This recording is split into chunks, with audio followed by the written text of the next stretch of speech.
प्रभु जी मुझको भूल गए क्या, प्रभु जी मुझको भूल गए लो। दास की खबरिया राम राम रटते रटते बीती रे उमरिया, राम राम रटते रटते बीती रे उमरिया।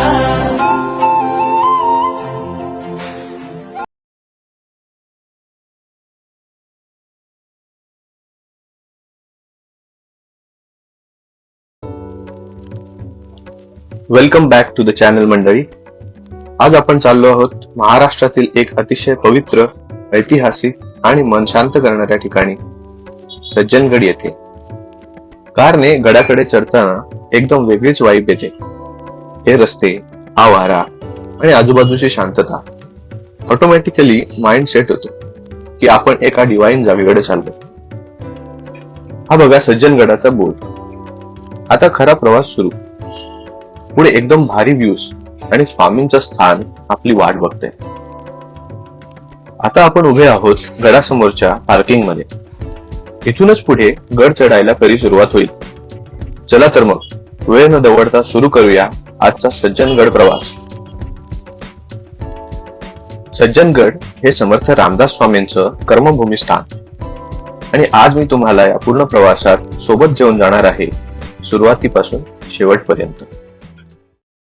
आता पायऱ्या चढताना आपल्याला मार्गात समर्थ रामदास स्वामींनी स्थापन केलेल्या 11 मारुतींच्या प्रतिकृती दिसतात.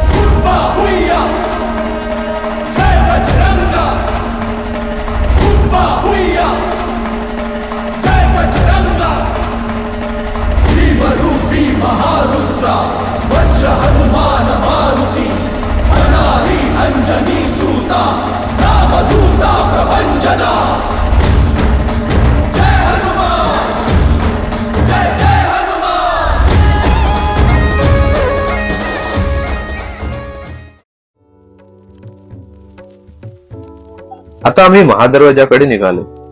पायऱ्यांवर झाडांची सावली पडल्याने चालताना थकवा जाणवतच नाही. इथे आपण अजून एक मारुतीरायाची अतिशय सुंदर अशी मूर्ती पाहू शकतो. आता आपण अजून पुढे जाऊया. महादरवाजा आता अगदी जवळ आला आहे.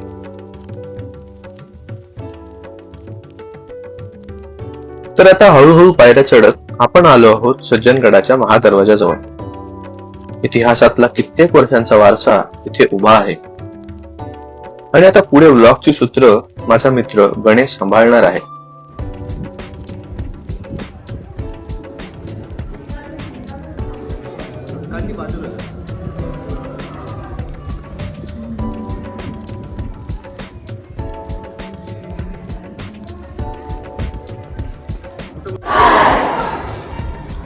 आता आम्ही सज्जनगडाच्या महाद्वाराशी आलेलो आहे.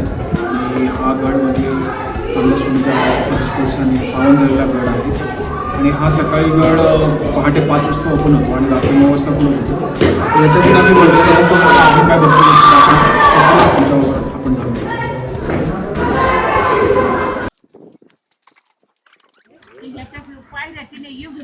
आता आपण महाद्वारातून पुढे चढल्यावर जे कमान भेटते आपल्याला, तिकडनं लगेच डाव्या साईडला जर तुम्ही बघितलं तर इथं अंगला देवीचं मंदिर आहे. तर चला आपण अंगला देवीचं दर्शन घेऊया आणि मग आपली पुढची वाटचाल करूया.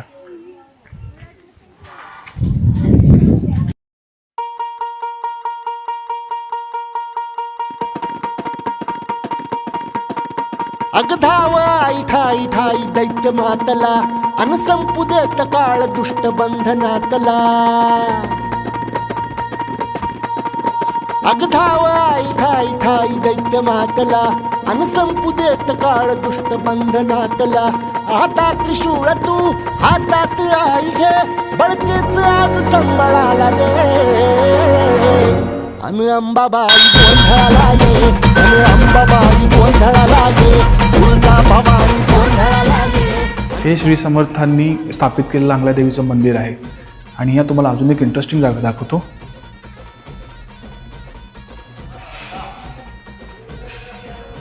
ह्या मंदिराचे समर्थ स्वामी इकडे बसायचे.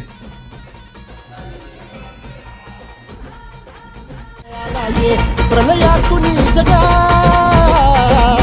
प्रलयातून जगा, आई तूच तारिले, वळतीच आज संबळाला दे.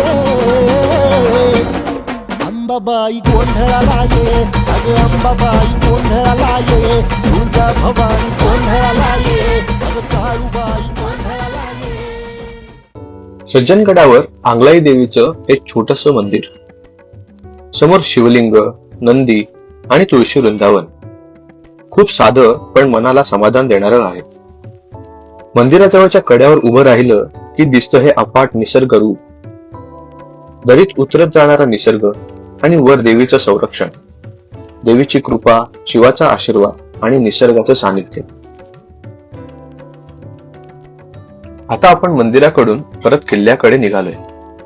वाटेत हा छोटासा पण खूप नयनरम्य तलाव लागतो. याचं नाव आहे घोडाळे तलाव. आजूबाजूला शांतता आहे आणि पाणी अगदी स्थिर दिसतं. चालून थकल्यावर इथे थोडा वेळ थांबावसंच वाटतं. घोडाळे तलावासमोरच हा जरीपटका झेंडा डौलाने फडकताना दिसतो. हर हर महादेव. आंगलाई देवीचं दर्शन घेऊन आपण जसं वरती आलो तसं तुम्ही इकडे बघाल तर तुमच्या लेफ्ट हँड साईडला तुम्हाला मुख्य कार्यालय बघायला भेटेल. त्याचप्रमाणे जर तुम्ही उजव्या साईडला बघाल तर इकडे भक्त निवास आहे आणि तिथे बघाल तर तुम्हाला ते महाप्रसादाची लाईनही दिसेल आणि सुंदर अशी पाणपोई पण आहे. आणि या दोघांच्या मधोमध बघाल ते गोड्या पाण्याचा तलाव दिसेल.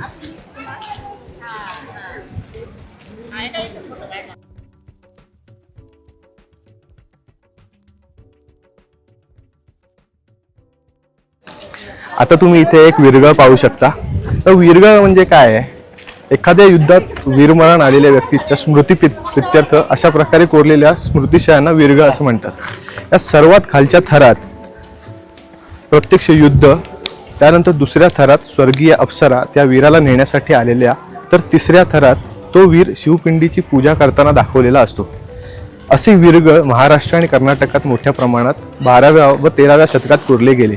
म्हणजेच आपल्या सज्जनगडाचा इतिहास हा 12व्या शतकापर्यंत मागे जातो.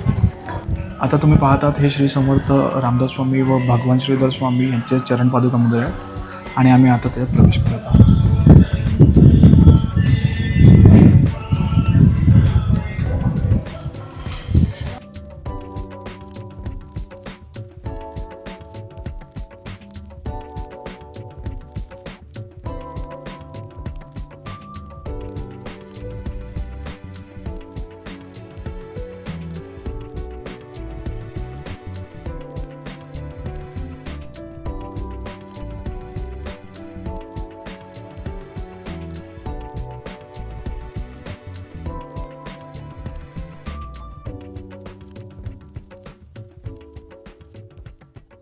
आता आपण श्री समर्थ समाधी मंदिराकडे निघालोय.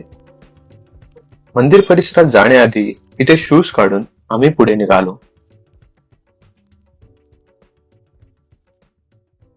मंदिरालगतच श्री रामदास स्वामी संस्थान सज्जनगड यांचे मुख्य कार्यालय आहे.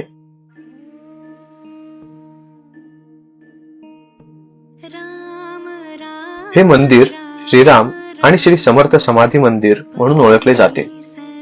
मंदिरातून श्रीरामाचे दर्शन करून एक चिंचोळी वाट खालच्या गुफेकडे जाते, जिथे श्री समर्थांची समाधी आहे. तिथे जाऊन शांत चित्ताने समर्थांचे स्मरण केले आणि दर्शन घेतले.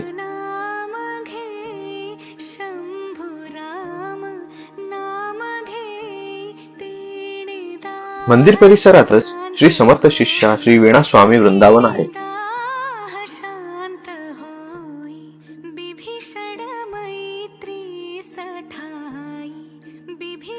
या मंदिर परिसरातून एक वाट जाते ती धाब्याच्या मारुती मंदिराकडे.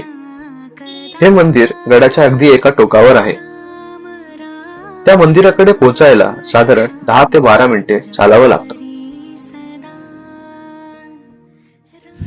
मित्रा गणेश, आपण कुठे आलो आहोत? या तुम्हाला दाखवतो. हा बघा सज्जनगडाच्या पाठून असला डॅमचा व्ह्यू. हो, मस्त.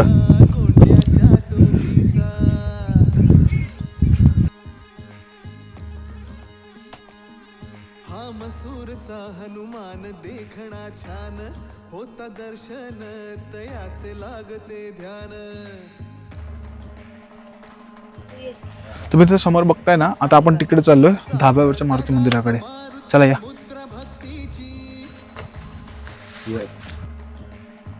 धाब्याचा मारुती मंदिराकडचा रस्ता हा गडाच्या कड्या लगतच आहे. इथून उरमोडी डॅमचा पूर्ण परिसर दिसतो. खाली पाण्याचा मोठा साठा, आजूबाजूला डोंगर रांगा, सगळं खूप मोकळं वाटतं. पाणी एकदम शांत दिसतं आणि वरून पाहिलं की त्याची खोली जाणवते. गडावरून असं दृश्य दिसणं वेगळाच अनुभव आहे. वारा चांगलाच आहे, त्यामुळेच इथे थांबून फक्त हे दृश्य पाहत राहावंसं वाटतं. मंदिराकडे जाताना वाटेत आपल्याला हे ब्रह्मपिसा स्मारक पाहायला मिळतं.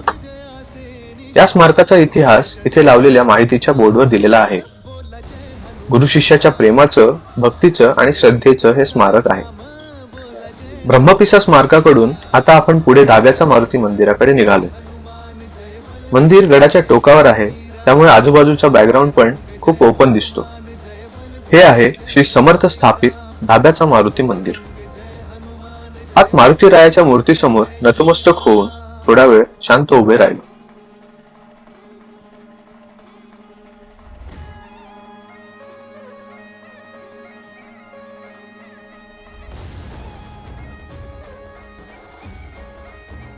थोडा वेळ चालून आल्याने इथे एक ब्रेक घेतला. गप्पा मारत, आसपास पाहत, अशा क्षणांमुळेच गडभ्रमंती आठवणीत राहते. नाही, पण गणेशच्या इनिशिएटिव्हमुळे आम्ही सज्जनगडावर आलोय. So thanks to him. Thank you. Ganesh महाराजांच्या इच्छेपायी तुम्हाला माहिती आहे माझे प्लॅन कधीच वाया जात नाहीत, त्यामुळे आता आपण चला इथं निघूया, महाप्रसाद घेऊया आणि आपल्या परतीच्या मार्गाला कोल्हापूरकडे रवाना होऊया. येस. दोन्ही बोलू शकतोस, मला दोन्ही चालेल. ओके. मंदिरासमोरून दिसणारं हे विहंगम दृश्य आजूबाजूच्या परिसराची पूर्ण कल्पना देतं.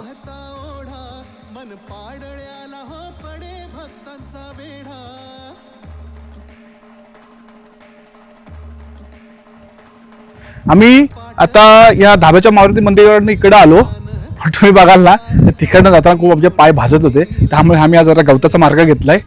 आणि हा जणू काही मला असा सज्जनगडावरचा कासपठारच दिसतोय. फुलं नसलेला आहे, पण ठीक आहे.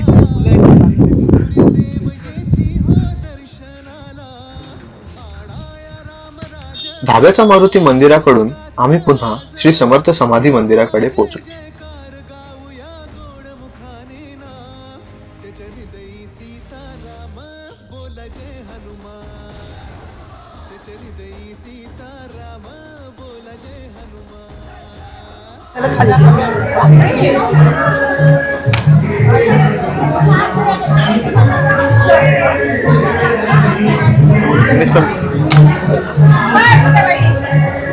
गणेश मित्रा, कसली लाईन आहे ही? महाप्रसादाची लाईन आहे. चला ते बघूया.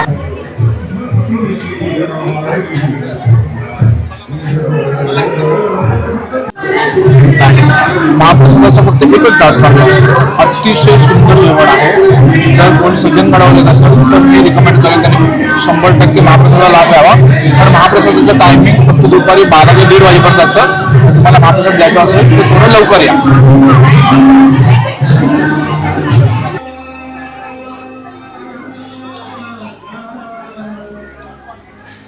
तर अशा प्रकारे सज्जनगडाचा आमचा प्रवास संपलेला आहे. तर तुम्ही नक्की विजिट द्या सज्जनगडावर. धन्यवाद. सज्जनगड बघून आता आम्ही खाली उतरतोय. पाय थकले, पण मन मात्र भरून गेले. हा गड फक्त फिरायचं ठिकाण नाही. इथे श्री समर्थ रामदास स्वामींचं कार्य, त्यांचे विचार आजही प्रत्येक पायरीवर जाणवत राहतात. भक्ती, शिस्त आणि स्वराज्याचा विचार हे सगळं इथे अनुभवायला मिळतं. खाली जाताना गड मागे राहतो, पण इथून घेतलेली फिलिंग ती कायम मनात राहते. तुम्हीही सज्जनगडावर आलात तर थोडा वेळ शांत उभं राहा. गड स्वतः तुमच्याशी बोलेल. जय जय रघुवीर समर्थ.